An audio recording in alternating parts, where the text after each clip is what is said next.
Oh, yes, just to the side of you boys. And we're going to have Maui join us in just a second. But nitr0, feel good to get the revenge after the major and not play a best of one? Yeah, man, we have a very bad track record for best of ones right now, but our best of threes aren't looking too bad right now. Imperial's a great team. Obviously, they beat us last time. I think when we were looking at the vetoes yesterday, it was either Inferno or Overpass, and I think maybe since they lost their last two Infernos, they're kind of leaning more towards Overpass today versus us. And obviously, like, we haven't played too many Overpasses and officials, but we've been practicing it a bit in Europe, and you know, it's been feeling pretty good for us. So going into it, we felt confident, and like not many teams know like how much or what we do necessarily because we haven't showed it. So yeah, we were kind of expecting either Inferno or Overpass. They chose Overpass, and it was pretty clean from us, honestly, besides our little choke. Maui. Yeah, I actually wanted to talk about briefly what Shox brought for you guys on Overpass. It's okay, yeah. I mean, I think Shox was such a big disruptor for them, and he was like pushing up towards playground, going down connector late round and stuff. Was that part of your game plan? Are you guys just giving him that sort of freedom, or is he just kind of taking it? Honestly, like we definitely talked about it before, like what we think, what kind of style we think we should be approaching these guys with, and yeah, that was definitely part of the game plan, and he did a very well job at it, a very good job at it, and you know, when you have a player like that that can get that information and also get the kills with it, it's super. It makes it around like so much easier, and obviously he did a really good job today. Cool. I mean. And in terms of like looking at what you guys are doing right now, I saw you had a lot of smiles on your face throughout this game as well. Seem to be enjoying it, but we got some rumors about this Sox exit coming through as well. Does that give a little bit of the new dead team smell or whatever you're going to call it these days?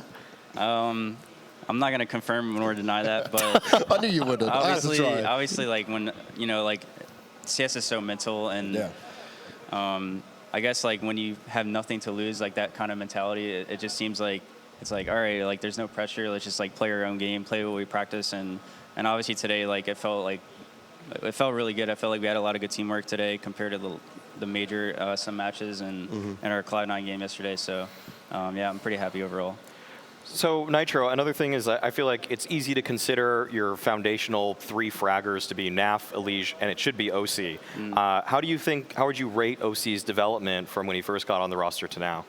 I've always like really highly praised OC. I think he's a great player. He's a great person, and he works really hard. From like a lot of the NA players that I see, like they don't really know how to work. I feel like they just like queue up a deathmatch and they just think that's like grinding. But in my opinion, like you need to be like reading the game, figuring out the game, figuring out ways to get your kills, figuring out your own style. Maybe they like you don't know if you want to be an op or a rifle. Like you got to make that decision. That way you know how you can help a team out to the best of your own ability. So. Obviously, he's a sniper, and he's been doing a really good job at it. He had a really good game today. It's his birthday, so happy birthday, Josh. Hey, happy birthday, OC. So, yeah, he did really good today. I'm really proud of him. Cool. And in terms of looking at like you guys being here, a North American event, how important is it for you guys to try and make it to playoffs? Right? Is there an extra bit of motivation? You got an extra bit of a spring in your step with it all?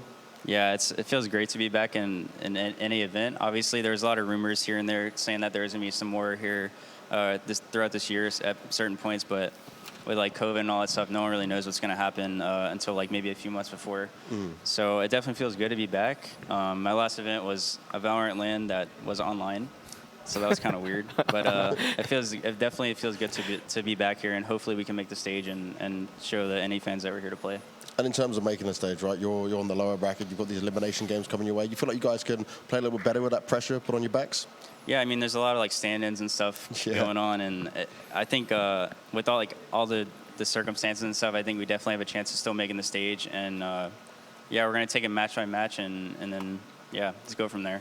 Mario, have they gone up on your tier list yet?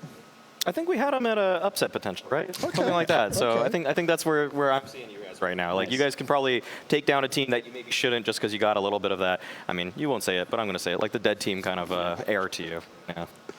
That's cool. That's just a statement. That's just You agree with that upset potential, nitr0? Yeah, I definitely think we have upset potential. All right, well, let's see if that upset continues. nitr0, thank you very much for your time. Let's get ourselves back to the desk.